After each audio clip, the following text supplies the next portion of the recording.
Allez, on attaque directement ce quiz sur l'amélioration continue 4.0. Alors, les bases sont là, on vérifie ça tout de suite. Première question. Ici, il faut juste bien saisir le changement de méthodologie.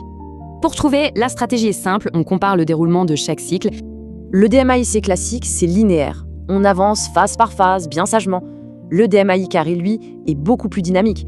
On est en mode agile tout en même temps. Donc la bonne réponse est la B.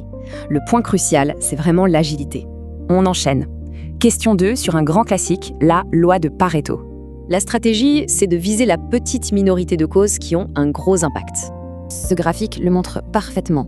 On voit tout de suite où se situe le vrai levier. Et voilà le chiffre magique. 20% des causes expliquent 80% des problèmes. La réponse est donc la C. L'effort doit se porter sur les 20% qui comptent vraiment. Troisième question. On part de l'outil CPOC.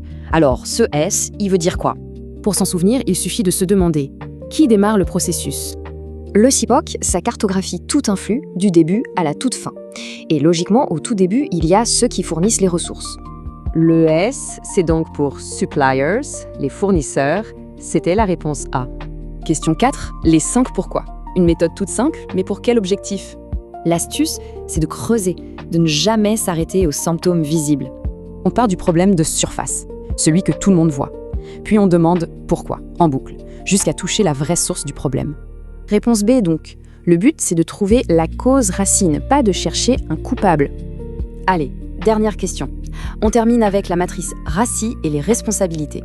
La clé ici, c'est la différence subtile entre faire et être responsable. Le R, c'est celui qui réalise. Facile, c'est la personne qui fait le travail. Mais attention, une seule personne peut avoir la responsabilité finale et l'autorité. Et cette personne, c'est le A de accountable. La bonne réponse était donc la B. Bon, maintenant que les outils sont plus clairs, le vrai défi commence, les mettre en pratique.